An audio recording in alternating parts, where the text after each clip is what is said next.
you live ECU? R. Do you bleed purple and gold? Are you ready to hoist the colors? Hoist the colors! It's time for the most in-depth look into the world of ECU athletics. Welcome to Hoist the Colors with your host, Stephen Igo on 94.3 The Game.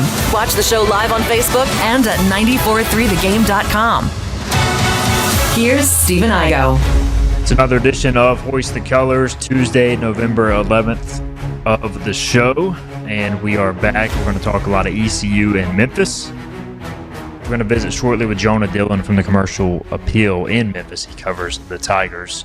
Also, big news, Wake Forest backing out of the ECU 2027 game in Greenville. We'll break that down. We'll look at the latest in the American Conference, the championship scenarios, and more as we get through the next hour. But let's go ahead and dive into this matchup. East Carolina-Memphis this Saturday inside Dowdy-Ficklen Stadium. We're going to welcome in Jonah Dillon from the Commercial Appeal in Memphis. Jonah, you were with us over the summer, and good to have you back, man. I know we talked about this could be a big game for both teams. I think a lot of people, including ECU fans, wanted to see Memphis pull out that Tulane game, but still should be a pretty fun atmosphere inside Dowdy-Ficklen this Saturday. So welcome back, and you excited to see some good football in Greenville? For me, I am excited. We're talking about a kind of run here in Memphis this week. The road atmospheres that Memphis has played in this year, they haven't exactly been popping. I'll just say that. And so I think a lot of people, myself included, are expecting something more in Dowdy-Ficklen this weekend. I'm excited to see it. No doubt. It was around 40,000 for Charlotte. I would expect similar crowd, and much like the Liberty Bowl, it's hard to fill the whole thing up when you got a big stadium, but I would expect a good atmosphere. And let's talk about the Tigers, man. Look, a week ago at this time, they were on the college football playoff bracket. They lose to Tulane at home. You know, we know Tulane's a very good, capable team. They're now in the CFP mix. So how disappointing of a loss was it last Friday night in Memphis? Yeah, people are really disappointed. Obviously, it feels like kind of the end of what they were building towards this season in terms of trying to get to the playoff, because right now, very unlikely that Memphis is going to get there just based on the fact that the math is not looking good for them to make the conference title game. Obviously, you need to get there to make the playoff. I think when people start to look back on the season as a whole, the loss to UAB earlier in the season is the one that's going to sting the most, because obviously that was just a stunning loss against a team that came in as 24.5-point underdogs and had just fired their coach and all that. Tulane is a good football team, obviously, like you said, and that game was crazy. The first half, second half swing, just a wild game. Memphis almost pulling off what would have been a remarkable comeback in the fourth quarter, but just put themselves way too far behind in the first half. But that defensive performance, making Jake Ratzlaff look like the best quarterback anyone's ever seen around here. And ultimately, yeah, I think people are really disappointed because now the conversation this week is about how people are going to look back on the season, and obviously you don't want to be doing that before the season is over, but ultimately that's where it is right now. You know, Brendan Lewis, direct tie to the losses in that he really has not been healthy, and you know the UAB game obviously did not finish the game, and then he didn't finish the Tulane game either, and he tried to gut through it. I watched that entire game late into the morning, but on East Coast time. But I don't know, like that's obviously got to be considered too. So just how difficult has it been to balance, obviously as someone who covers the team, kind of the injury situation to your star quarterback versus obviously not coming through in some spots where they were favored into? Yeah, I mean, look, Brendan Lewis he's basically proven, like you said, he's not 100%. It's very apparent. He was limping during warm-ups in that game on Friday and came in injured. He aggravated the injury again against Rice the week before. But he's somebody who's just gonna play until they tell him he can't. And you saw that in the game. He kept coming back in until finally, he took too many hits. Obviously, his mobility was down because of the injury. That led to a lot of sacks, which was a huge problem for Memphis' offense. The conversation becomes, what version of Brendan Lewis are you getting? And if it's a 50% version, is that better than what you have behind him? And Memphis is pretty confident in the two guys they have behind him. Now, it's another weird conversation because Memphis has two backup quarterbacks who have both played this season. A.J. Hill was the backup who came in against UAB, and then Arrington Maiden was the backup who came in against Tulane. And Ryan Stewarfield, kind of his thing all season has been trying to make every opposing coach prepare for three quarterbacks. And he's trying to do that again this week. So kind of a complicated thing in terms of who's going to play quarterback. What is Brendan Lewis's health status? And even if he does start, who is the backup going to be? Because it changes week to week. The quarterback situation, interesting as you mentioned. Just looking at the schedule, I do wonder, and I don't know how you feel about this, Jonah. Like, there's a bye next week. Obviously, you get senior day at home against Navy. I feel like they got to be tempted to maybe hold him out and go with the healthy quarterback, and then maybe get Lewis back for the finale. Am I, along the right thinking there? Or is it just complete unknown at this point? If he can go, he'll try and go. I think if he'll go, he'll try and go. I think the thing that I would think about more if you're Memphis is, obviously, this era of transfer portal stuff, you're always thinking about the future, and they've got a true freshman quarterback and a redshirt freshman in those two backups. And I think part of the conversation in this whole season with who's playing backup quarterback is what's going to happen next year, because they don't want these guys to leave. A.J. Hill is somebody who everyone is very high on in terms of fans. He's one of the highest ranked recruits Memphis has ever gotten. He was a 4-star. It was a big deal that he committed here over basically, a slew of SEC offers, including Florida and Georgia.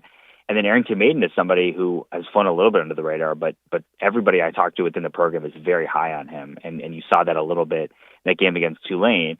And so part of the conversation, I think, is about who's going to play and how they're going to plan for the future. Obviously, Brendan Lewis is his last year, so he's not going to be part of it.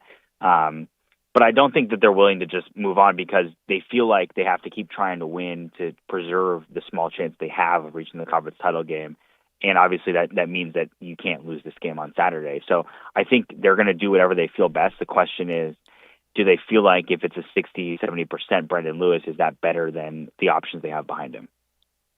Rizma Jonah Dillon covers Memphis for the Commercial Appeal. Does a great job following the Tigers. And look, regardless of who's at quarterback, Jonah, the Memphis offense has some real weapons. Walk the Pirate fans through who are some of the guys who will be targeted and getting the ball on Saturday. Yeah, so the story for the first kind of 6 games of the season was about Memphis' running game. Now, part of that was Brendan Lewis, because he's a very mobile quarterback, was running a lot. But Memphis' running backs, especially Sutton Smith and Greg DeWosier, their top 2 guys, really explosive, game-breaking type running backs, and they kind of carried Memphis through the first half of the season. And then you saw an adjustment from defenses where they said, we're not going to let you just run the ball, and we're not going to let you guys get these guys in open space consistently. And so you saw a lot more blitzing, a lot more loaded boxes saying, please, we're going to make you throw the ball, and if you can beat us through the air, then so be it. Memphis has basically one top receiver in Cortez Braham, who's been really good this year. He's now the leading receiver in the American Conference. Somebody who played with Brendan Lewis at Nevada last year, came in late, right before the season started, actually, so he was kind of building up through the first couple weeks. And then Jamari Hawkins is kind of a over-the-top type receiver. We've seen him a lot of deep balls. He had another one, a long touchdown against Tulane, so he's the guy who's kind of always going deep, trying to get that long ball down the field. They've had a lot of different options behind those guys at receiver, but nobody who's kind of consistently been there. Brady Cluse played well against Tulane. He's someone who's kind of popped both this year and last year, but the consistency for everybody else has been kind of hit or miss. So we've seen a lot of Cortez Braham is the go-to guy. If there's a situation where it's a 3rd and long, they're going to go to number 4. If there's a situation near the goal line, you can pretty much guarantee a fade is coming if there's one-on-one coverage. So that's the guy I would definitely look out for. Jonah Dillon covering Memphis with us. How about the defense? The only thing I've noticed this year, really sitting down and watching the Tulane and Arkansas game, it seems like they're pretty aggressive. Now, they do give up some big plays, but overall a solid unit. How would you kind of define the defense? You've seen them a lot more than I have. Yeah, so the first half, they've struggled. In the second half, they've been exceptional, basically. Kind of what you saw against Tulane and really against Arkansas, too. That's been the story. They, like you said, aggressiveness is definitely the thing. A lot of people would say chaos. They're really trying to confuse opposing offenses. That's kind of the goal of what Jordan Hankins, who's the defensive coordinator, his scheme is speed, chaos, and then confusion for the other teams. Now, you see it work against Memphis, too, with the explosive plays, because there's a lot of times where people kind of look lost and guys are wide open down the field. That was a huge problem against Tulane, but really the explosive plays has been something they've talked about all season. They haven't been able to fix that. They're really good at halftime adjustments. So you come out in these games, and even if ECU looks dominant in the first half, I don't know that I would expect them to do that again in the second half, because Memphis has just been able to fix things at halftime pretty consistently throughout the year. But yeah, I think expect guys running in different directions, expect, blitzing from weird places, because the other thing is they haven't been able to get a lot of pressure without blitzing. So they've had to kind of do those different things and try to switch things up and give the offense different looks. Yeah, as Coach Silverfield, has he been able to identify the problem with the slow starts? I mean, I guess if he could, he'd fix it. But you would think with the halftime adjustments that signals strong coaching, but obviously getting off the slow starts can be, coaching game plan as well. So has that been kind of talked about at all? Yeah, I mean, it's obviously something that he gets asked about pretty much every week. Is like, well, why don't you do this in the first half? Even I think for the Rice game, talking to Kamari Wilson, who's Memphis' safety, has been really good for them this year, and he kind of laughed at me and said, "Yeah, we get cussed out at halftime." And everybody in my reply said, "Why don't they just cuss them out before the game?" So there you go. It's that simple. But I think ultimately, they're just finding things at halftime. It's one of the skill sets. You think about skill sets for players, but it's the same for coaches. For whatever reason, this coaching staff, the people that are making these decisions, they're really good at seeing things in game and making adjustments. And I think with the game plan stuff, you come in and they've said it all season. They're seeing things that they're not expecting coming into the game, whether it's different looks or just schemes or things or plays that the offense is running, really on both sides of the ball, because you're seeing it with Memphis' offense too. And it's just taking them some time to get into it. Obviously, the goal and the hope for Memphis is that they can figure it out quicker, or at least not fall as far behind as they did against Tulane. Because if they can keep it close, if it's tied at halftime, I think Memphis feels like they're in a pretty good spot. Visiting with Jonah Dillon, who covers Memphis, and we touched on earlier, Jonah, but the road games to this point at Georgia State, at Troy, at FAU, UAB, and Rice. So obviously, Dowdy Ficklen will be a little bit of a different atmosphere. And just, I was watching Coach Silverfield's press conference. He mentioned the false starts have been an issue at times. So how much of a concern is that maybe going on the road? And then if one of the younger quarterbacks has to play a decent amount, just kind of the unknown there going to what should be a pretty good environment. Yeah, I think that's totally a big storyline and a fair question, especially, you're talking about guys who have never started.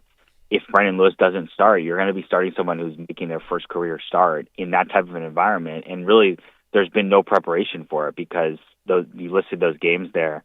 Those atmospheres, there haven't been a lot of people at the game. So it's been kind of that like bring your own juice type of experience for Memphis, which is hard sometimes. You see that work against you.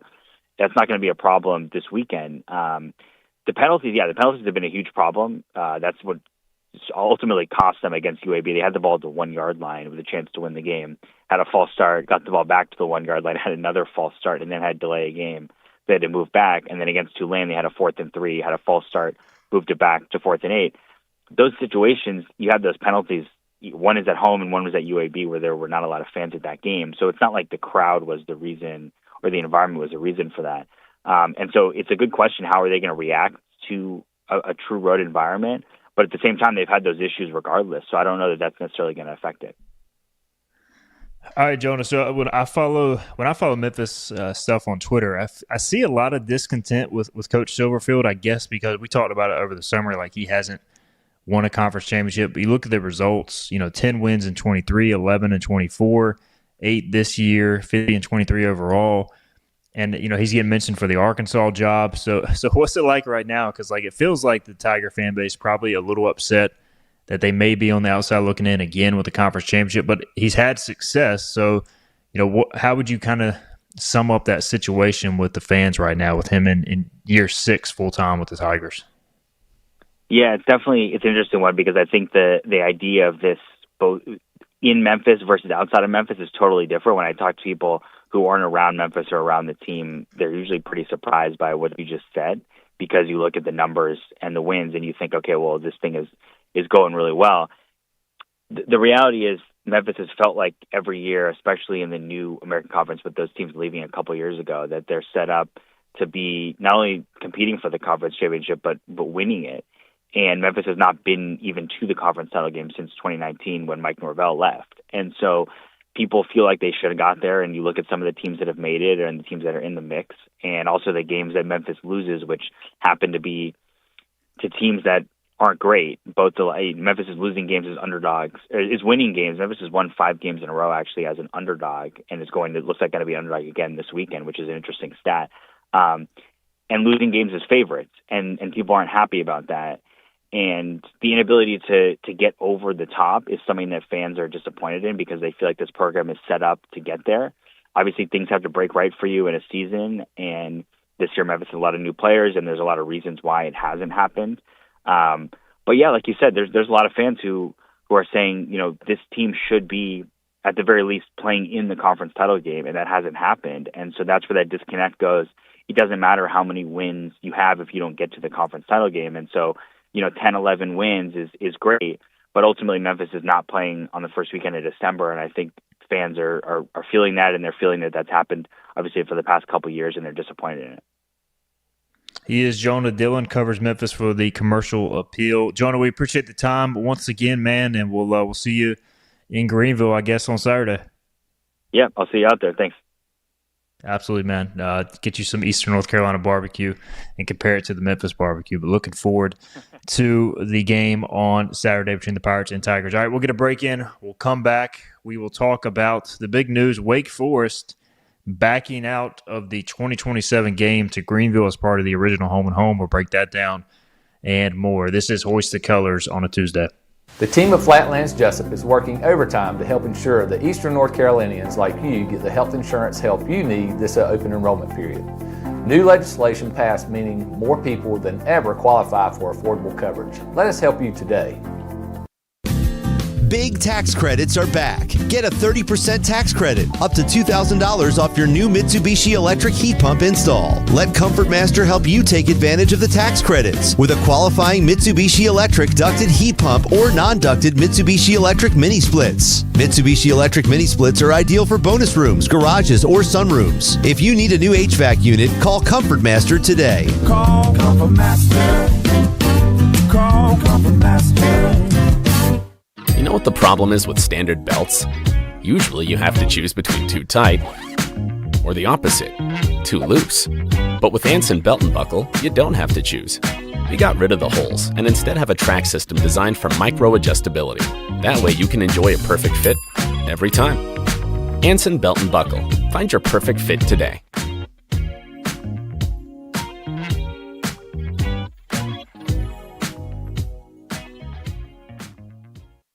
Healthwise Pharmacy rounds the bases with all of your infusion, retail, compounding, and medical equipment needs. Locally owned and operated by pharmacist Marcy Parker, Healthwise has grown to be your most trusted provider for infusion services. Currently providing in-home or on-site infusions in North Carolina, South Carolina, and Virginia.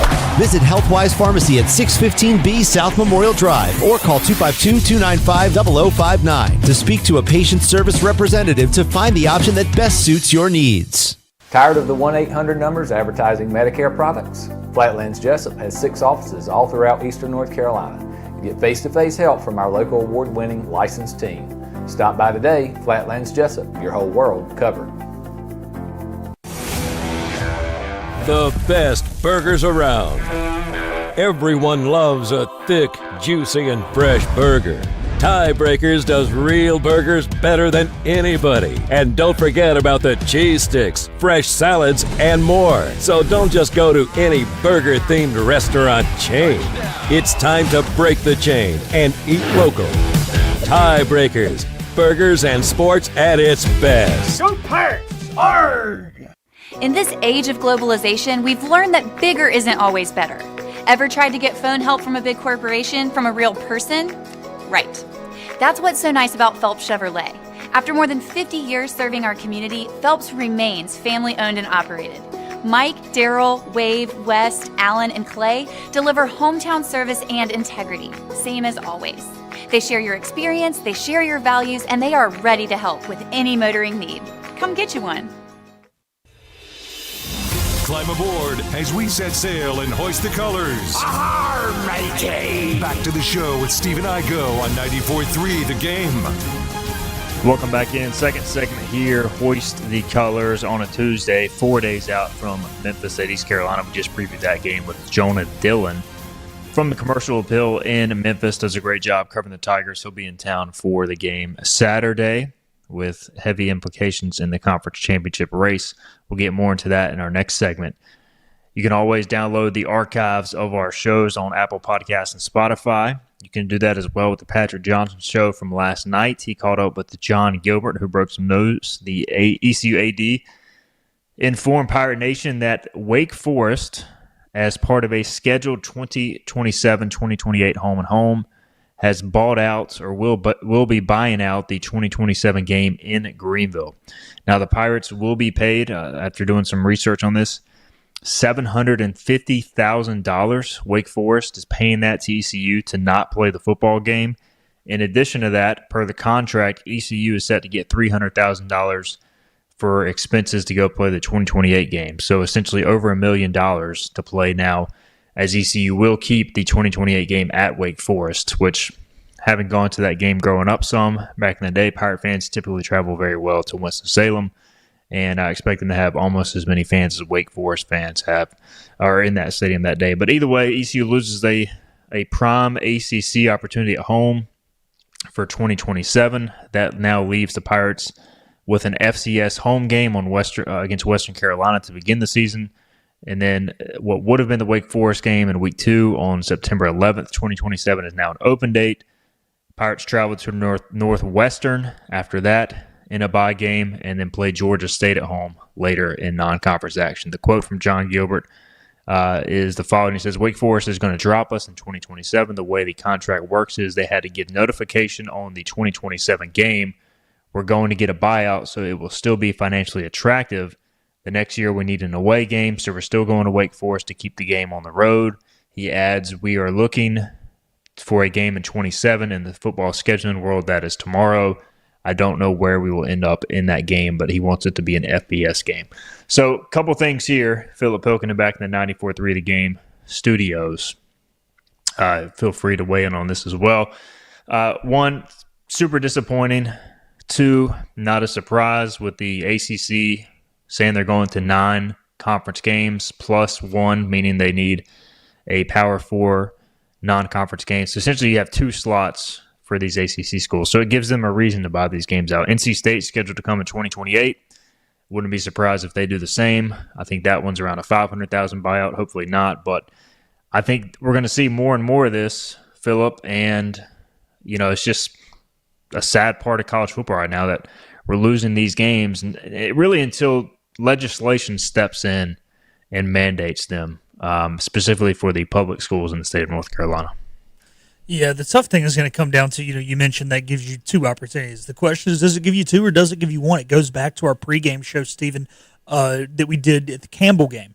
And we were talking about, does FCS games remain a part of the college football schedule? And I think we both agreed that we think it will for schools like East Carolina, but do the Power 5 or Power 4 schools still choose to exercise that? And if that is the case, now that they're all going to 9 conference games, that's 1 other Power 5 team, that's 1 Group of 5 team, that's 1 FCS team. So it really only gives you 1 opportunity to play these type of schools per year, unfortunately. So, right now there are 70 Power 4 schools, and there are that would leave 66 Group of 5 schools. So it theoretically would give each Group of 5 school 1 opportunity per year to play a Power 5 school, and maybe 4 teams would get a second opportunity. However, there are teams coming up every single year, and there are not as many teams jumping to the Power 5. So that is interesting. It stinks, but hey, at least $750,000 to not do anything sounds like pretty good. It's almost like collective unemployment. You're getting paid not to do anything. So I guess it works pretty good. Yeah, that is the one thing. That is a significant number, $750,000. You look at 27 now. You're getting $750,000 to not play the game. You're getting $800,000, I think, to play at Northwestern. That's $1.5 million. You're getting $300,000, 28 to go play. That's $1.8 million. That, let's be real, you're going to put a lot of that into revenue share, per my sources. So you're probably going to be able to buy some better players. And honestly, if you told me, all right, you can play Wake Forest at home, which will generate revenue in itself, or we can give you $750,000 to spend on players for that year's team. Now, realistically, you're probably not going to spend all that, but just from a standpoint of making this argument, now you've got a bigger budget for that year's team. I don't hate it. You have a chance to buy some better players. You got a chance to, take $750,000 and go buy a good quarterback if needed, Philip. So a lot of these expenses now is going to funnel back to what type of team you can put together. So for that little 2-year run, and then in 2029, if that game sticks, you're getting a hefty paycheck from Clemson. So you do have to balance all these things in scheduling now. Now, you want winnable games as well. You don't want to just go schedule Alabama and Clemson every year, but I think ECU may come out in a decent spot here despite the disappointing news. Yeah, I think so. And, the other interesting thing on this deal is you have a bye game with Northwestern that I am by no means chalking up to be a loss. Like you said, this is not Alabama. This is not, heck, would Clemson even be 100% loss at the current state? I would say no, but it's not Ohio State, So you go to Northwestern, it's going to be tough to go up to Chicago and win that football game. But to your point, Stephen, there are still opportunities to even maybe get a tough bye game. Is it likely? No, it's probably going to be a group of 5 school. I think we're going to get into that next, to who we think that opponent could be. But, I don't know, man. It's just weird that it's happening this way. But we all saw this coming, right? When conferences started to say they were going to 9 games, and when you schedule games, sometimes as far as 10 to 12 years out, games are going to get dropped. So, it just is what it is. I know it sucks. I know the fans hate it. They like when ACC schools come here, but we are not the only school that this is happening to. Yeah, this contract was originally signed, I believe, in 2017 or 2018. So 2018. Yeah, it's one of those things where it's been a long time. You hate it, and there's nothing really ECU can do. The language is written into the contract for them to try and buy it out, and they got to pay the price as well. All right, some comments here. John Moody says state will be canceling in 2028. I'll bet the farm on it. Yeah, I wouldn't be surprised at all if that happens. Aaron says, can the state legislation mandate a Wake Forest game since they are a private school? I believe no. I think that has to be just a public institution. So NC State, I think that's why the bill was originally NC State, North Carolina, App, ECU, and Charlotte, all included in that. Not sure where that stands lately. Robert says we've lost home games with West Virginia, Boise, and Wake Forest. Doesn't sound like BYU will ever be back either. And again, most of those games are Power 4 games. Boise, the reason that was scheduled, was off the schedule, was because both ADs basically agreed to travel with the conference. Already traveling a lot, especially in the American, was deemed unnecessary. And Kenneth brings up the point, there was a real chance we actually play Wake Forest in a bowl game this year, maybe the Military Bowl. So I don't think ECU is going back to the Military Bowl, but I would love to see ECU Wake Forest in a Fenway. I think Gasparilla is a possibility as well. Man, I would love that. Pirate fans will be amped. Yeah, how fun would that be? They cancel a game to come to your place and you go out there and kick their teeth in. Now, with this being said, man, Wake might be the pleasant surprise of the ACC, and that's with Virginia doing everything they've done. So that'd be a tall test. I would like to see that. I think that's one of those where what you want as a group of 5 team going into a bowl game, right? You're playing a power school. You're a smidge of an underdog, so you can go out there and you can win, but nobody's predicting you to win. I think that's a great spot to be in. That's how it was last year. Let's make it happen. Please, bowl executives. Wake Forest bowl eligible, ECU bowl eligible. So it's a possibility depending on what the matchup is. All right, I know you did some work on potential possibilities. Now, I want to say, talking to sources last night, this list Philip is going to mention is not going to be the final list because you could move some games. Also, this is going to happen. What happened to ECU? This is going to happen to a lot of teams in the group of 5.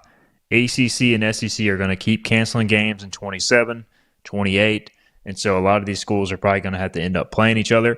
And this is more of a bigger point, and I'll let you get into your spill in a minute. But honestly, with the way the fact that James Madison is going up the rankings, even by virtue, and North Texas of not playing anybody, I don't know if it really matters who you play in non-conference as much as people think it does. So maybe it's not the end of the world. But what are your thoughts on potential options here, Philip? Yeah, so here's kind of the weird one. And we were talking pre-show, does the SEC, do they have to play a Power 5 game? I know they can't play more than one. Did you ever... So I Googled it. I could not get clarification on that. I know they're going to the 9-game schedule, but I could not get it written anywhere that it's 9+1 and that they would have to get a Power 4 non-conference game. I want to say I heard that, but I don't know. See, I thought I heard the opposite, that they couldn't play more than one, but I could be wrong. With that being said, I want to actually turn everyone's vision here to a game that is scheduled, and that's between Georgia Tech and Tennessee. That game is scheduled for September the 11th, 2027. Georgia Tech will have to cancel one of the following 4 games. The aforementioned Tennessee. Georgia, we all know that's not going to happen. Notre Dame, that is not allowed to happen. The ACC schedules Notre Dame to play 5 ACC schools per year, and they are required to play those as out-of-conference football games. So that's not going to happen. And then their 4th out-of-conference game is Hampton. I expect them to keep the Pirates of Hampton, an FCS team, on their schedule. Therefore, they could drop that game, leaving Tennessee with just 2 out-of-conference football games, being Tennessee State and Western Michigan. Now, to Stephen's point, if they do have to play a Power 5 school, obviously Tennessee State nor Western Michigan is a Power 5 school, and East Carolina would not get this opportunity. Another one that I kind of looked at, but maybe not the best scenario, Virginia has that week open. The only tough thing is they do not have a Power 5 school scheduled either. They've got William and Mary and Arkansas States. They will be looking to add a Power 5 school, but could they possibly cancel with Arkansas State? Probably not. But that's really the only Power 5 team on the East Coast right now with an open date, and I went through almost every single one of them. So the other option, Stephen brought this up pre-show, so I'll let him go more into it, is a possibility to move a game that was originally scheduled later up to that date. So, Stephen, I'll let you take that away as far as some potential candidates for that. Yeah, so I want to give my former intern Sam Anderson credit here. He's a big scheduling guy, loves the schedule. So he brought the point, Coastal is scheduled to play at ECU in 2028 on September 9th. Coastal also in 2027 has an opening, according to footballschedules.com, on September 11th, 2024. So if ECU opts for another home game there, and they do have flexibility because they already have Georgia State and Western Carolina at home that year, so they could opt to go on the road if they want to. So they could do that. Or the Pirates could play another home game, get a 7-game home schedule.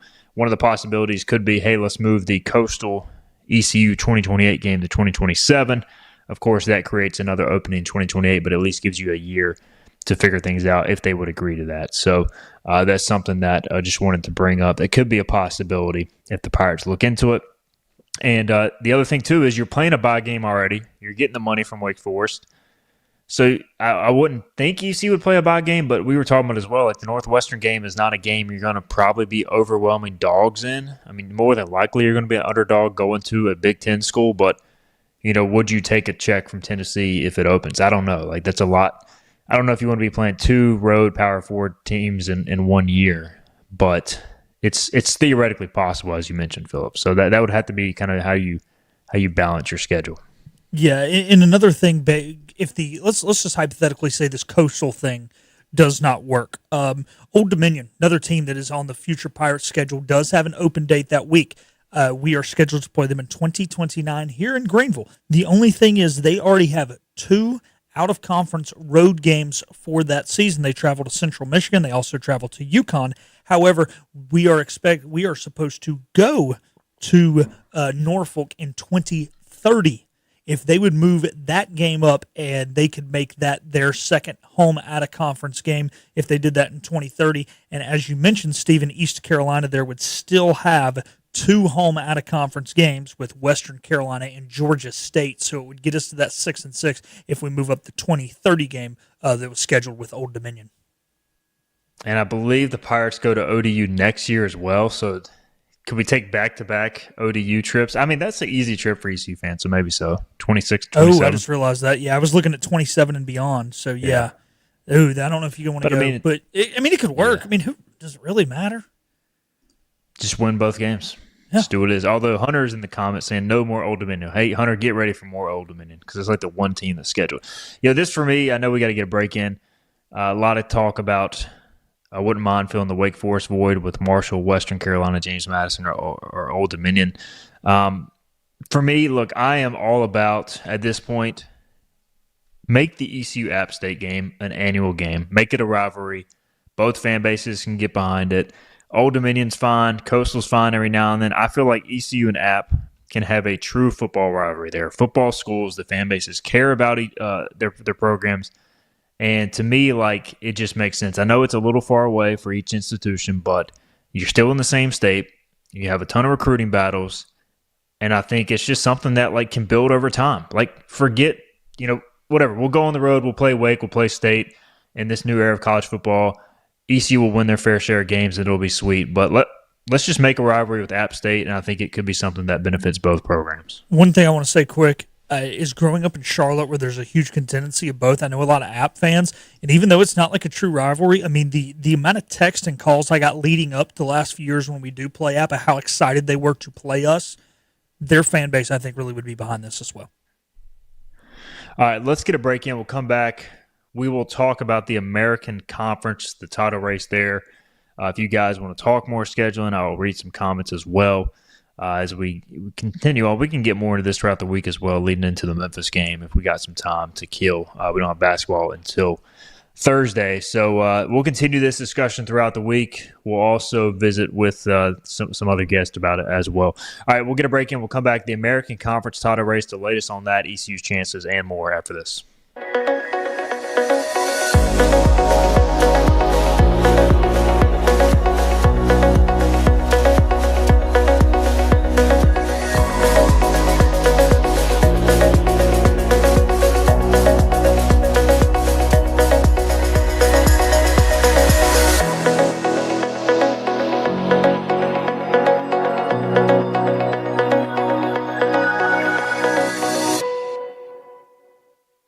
Storm season is approaching. North Carolina weather can damage your roof, and before long, a small leak can turn into a big problem. Your home is one of your biggest investments, so protect it with Wells Home Improvements.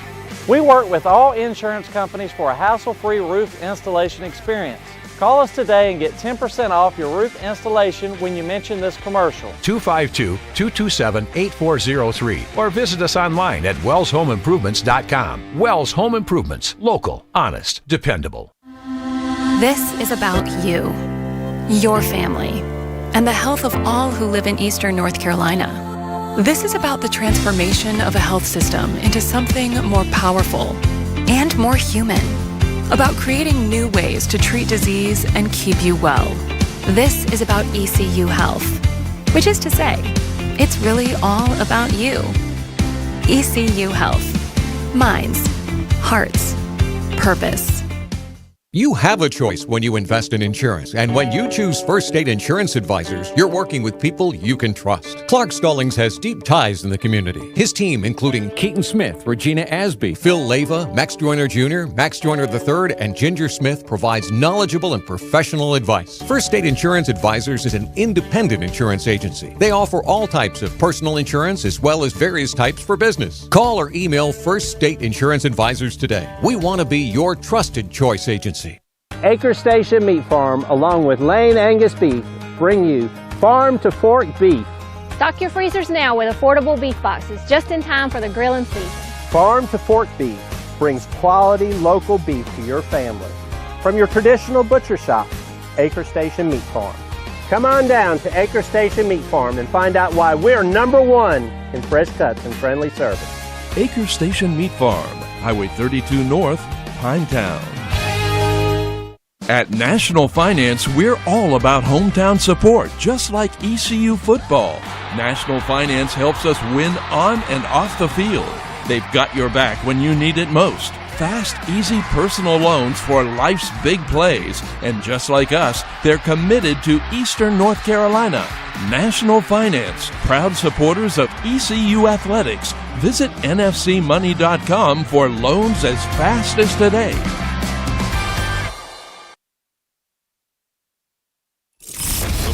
Play here. Arr!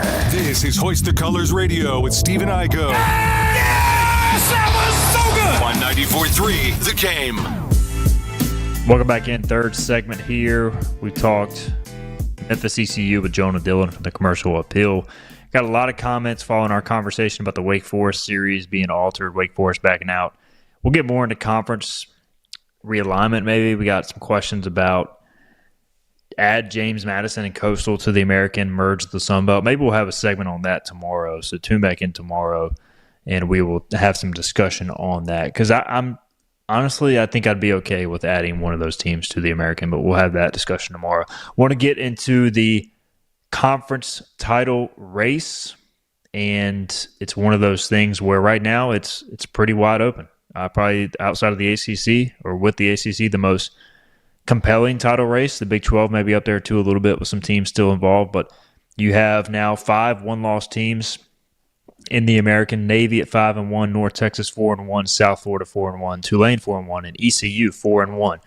If you look at the analytics on ESPN, South Florida has the highest odds of winning, 42.2%. North Texas, the second at 37.7%.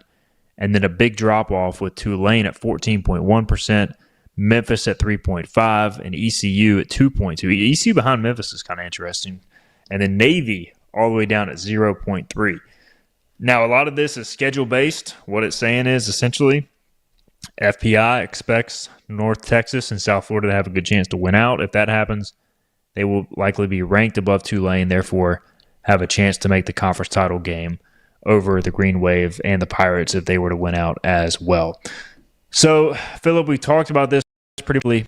I don't know how much has necessarily changed, although we now know Memphis is kind of on the outside looking in most likely.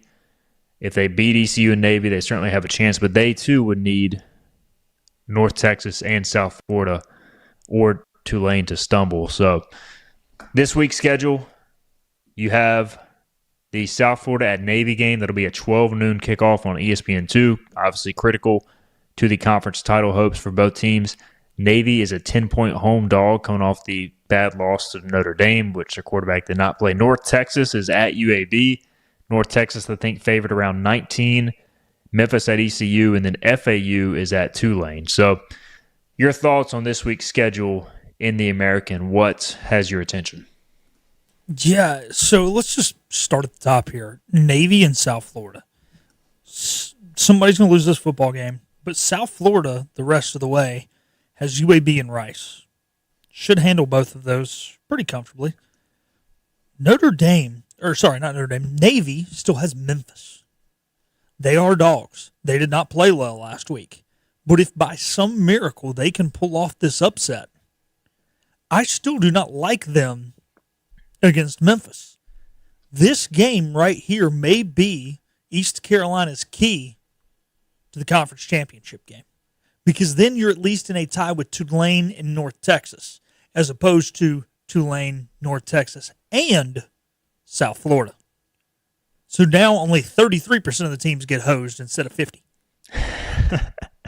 The most interesting thing about that scenario is, and we're getting really into the weeds here, but if it ends up somehow being North Texas, Tulane, and ECU, obviously Tulane's got the head-to-head. But if it ends up being a 3-team tie, and none of those 3 teams is ranked in the college football playoff top 25 going into the last week of the regular season, which is possible due to North Texas's weak strength of schedule. And Tulane, I don't think would be ranked, but you never know. 2-loss Tulane team, I don't know if they ranked them in the CFP. But either way, my point is, if there's no team ranked, it goes to computer rankings. And North Texas is well above Tulane and ECU, but ECU is above Tulane in most computer rankings. So I don't know how they identify, once one of the teams separates from the other 3, does it then become a 2-team tiebreaker? And does that automatically give Tulane the head-to-head over ECU? Or does it still say, hey, do we take the 2 top teams from this 3 that are ranked in the computer polls? Does that make sense? It does. Here's my worry with what you just said, though, Stephen.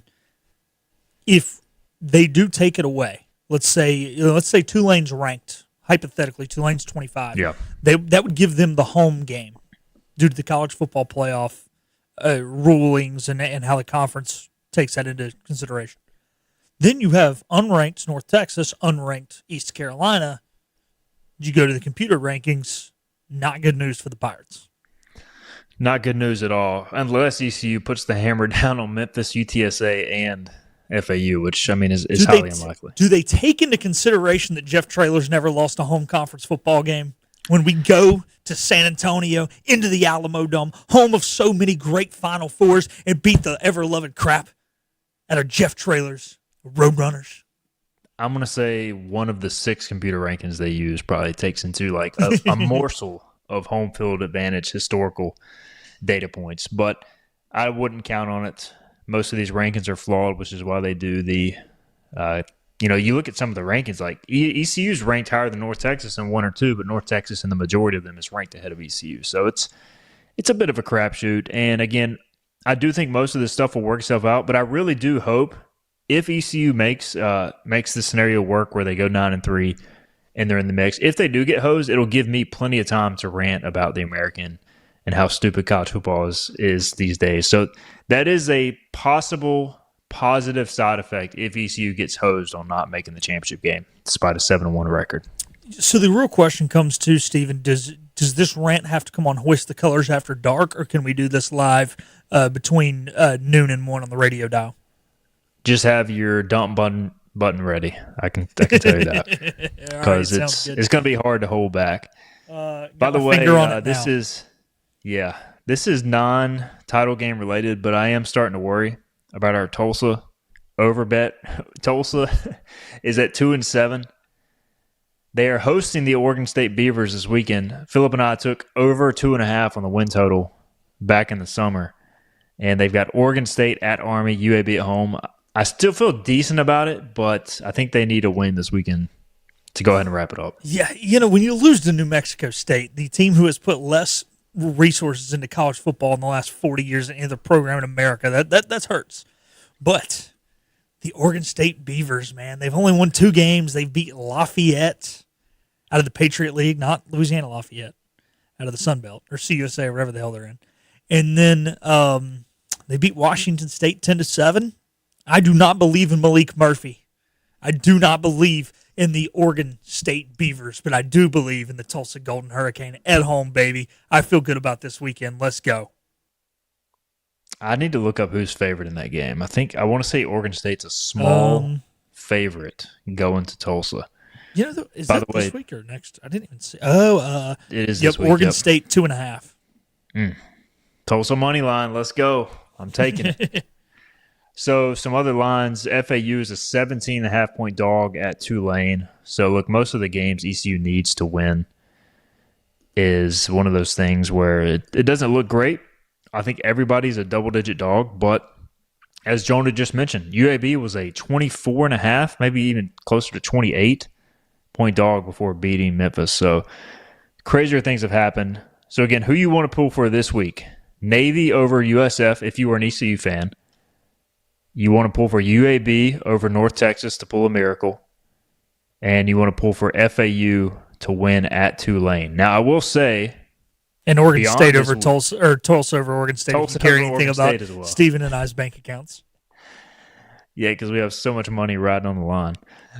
If you want to know who to pull for after this weekend, if the Pirates are victorious, we're all going to become big Temple fans. Temple takes on Tulane at home on November 15th, and they conclude the regular season at North Texas. If there's one thing I like about Temple in this scenario, they need one more win for a bowl game. So they're going to be up. And also, don't sleep on Rice next week. Rice hosting North Texas. Rice is 5-5. They need a win, and they're on a bye. Maybe the Owls of Rice or Temple. Just become a big Owls fan. We need FAU. Every team with an Owls in their mascot, including Kennesaw State, pull for them. I did see some weird scenario where people were talking about how Kennesaw State could get in the college football playoff. Like, I'm all for the JMU talk, but let's pump the brakes on the Kennesaw State thing. If Kennesaw State makes the playoff, I'm out. I'm done with the business. Kennesaw State, East Carolina get in. Duke wins the ACC, and both East Carolina and Kennesaw State are ranked ahead of Duke. No ACC team gets in. I will say nothing would please me more than Duke winning the ACC and James Madison from the Sun Belt and the American champ getting in and no ACC teams making the field. I would love to see it. The ACC would go through every avenue possible to make sure it never would happen again, but it would make my day. It would make my offseason. Nothing could bring me down from that moment. Do you just put a UConn at-large bid in there too, just for the sake that they beat Duke last week, and that's the sole reason we're having this conversation right now? Let's do it. I mean, the committee would probably rank UConn so they could justify putting Duke back in above the American and Sun Belt champs because that's how they do their thing. Yeah. But it is what it is. All right, let's get our final break in. We'll come back. We'll touch briefly on, before we close the show, the ECU basketball loss to Richmond. We haven't really had a chance to discuss it. We'll talk more in depth about it as the week moves on, but we'll discuss that next. This is Hoist the Colors. Hurry to Greenville Toyota for model year-end savings on a Camry. Just $229 a month. $229 a month. Or new RAV4, $279 a month. $279 a month. Only during our model year-end move-out. Right now at Greenville Toyota. You know what the problem is with standard belts? Usually you have to choose between too tight or the opposite, too loose. But with Anson Belt and Buckle, you don't have to choose. We got rid of the holes and instead have a track system designed for micro-adjustability. That way you can enjoy a perfect fit every time. Anson Belt and Buckle. Find your perfect fit today.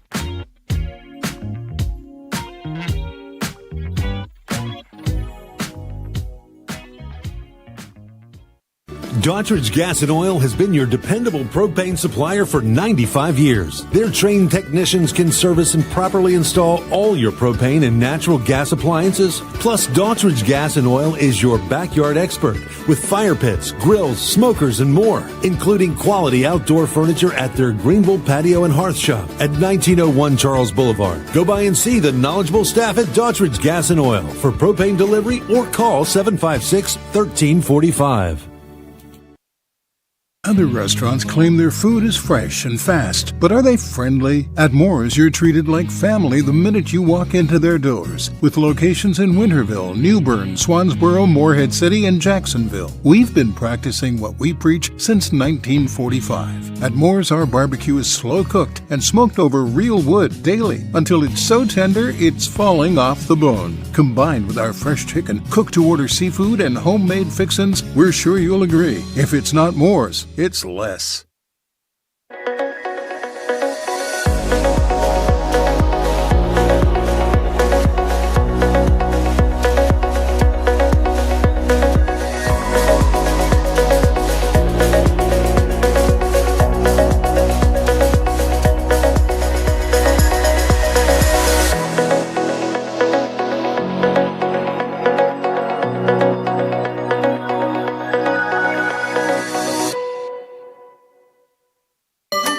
Your confidence makes everything look good. You see the world in vivid color, not black and white. Swing through your neighborhood Fantastic Sam's Cut in Color and let our experienced stylists take you from everyday to extraordinary. Fantastic Sam's hair salons are locally owned and operated. Our full-service salons are conveniently located in Goldsboro, Kinston, Greenville, New Bern, Jacksonville, and Calabash. Stop in today at Fantastic Sam's, where the possibilities are endless. It's Greenville Toyota's model year-end move-out. Save on a new Corolla, just $149 a month. $149 a month. Or new Tacoma, $249 a month. $249 a month. Now get a move on and save at Greenville Toyota. Everything you need to know in the world of ECU athletics. This is Hoist the Colors with Stephen Igo on 94.3 The Game. We talked a lot of football today. We'll get a quick basketball a few minutes in. We'll have a basketball segment tomorrow as well. Pirates lost on the road at Richmond on Saturday evening, 87-72. Caught some of the game, also followed it while covering football. Honestly, not surprised and just a little disappointed with the outcome. Pirates lose by 15. Was hoping for a more competitive game. The biggest concerns at this point, one, the injuries. You've now lost Trayvon LeBeau. Jay Shane Woodard did play for a minute and then went right back out. If Jay Shane's out for a while or isn't 100%, that's a problem. The other thing, the defense, you've given up point totals in the high 80s 2 games in a row. And then the shooting, Phillip, 4 of 20, 2 consecutive games from three-point land, 20% from three. This was a concern going into the year. And honestly, for me, I'm not going to learn anything Thursday when they host Elizabeth City State. And your next game is at UNCW. And I'm just concerned about the shooting. I think they will improve as sports teams typically do, but there are some legitimate concerns popping up already 2 games in. Yeah, one of the things, at least the defense, Coach Swartz can get that right. The shooting worries me a little bit. One of the things I don't like about the defense is the foul trouble. We're defending too much with our hands and not enough with our feet. Another game where they got in foul trouble. And, you mentioned it was a 15-point loss, which did stink, but I don't know if you watched the first half. It was tight. And then we went on a little scoring drought. All of a sudden, they're up 34-22. And from that point on, you only got outscored by 3 points the rest of the way. And it was just one of those, you'd cut it to about 8, they'd extend it back to 12-14. You cut it to 8, they'd extend it to 12-14. And it just, I don't know, man. It's one of those games where you're chasing and you go back and you find that 4 or 5 minute gap where it's like that was the difference in this basketball game. Excuse me. And it reminds me of an East Carolina team from 2-3 years ago. I was going to say, I feel like we've been talking about 4 or 5 minute droughts with ECU basketball. It's always that one drought, man. And, how much is that just a lack of shooting? Because teams eventually just take away the paint, and you got to make some shots. Yeah. I mean, I don't know. I think it's that simple.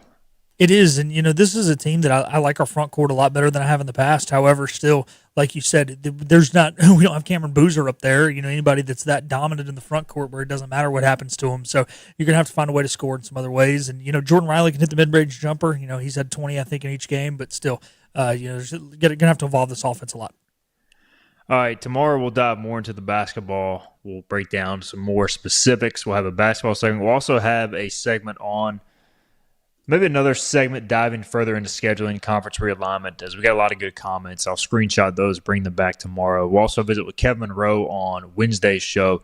His youngest son, Derek, getting an offer from ECU, so we'll talk about that, plus the upcoming Memphis game as well. On Thursday, we're scheduled to catch up with Shane Carden, ECU quarterback, obviously freshly minted Hall of Famer. We were hoping to get him on the pregame show.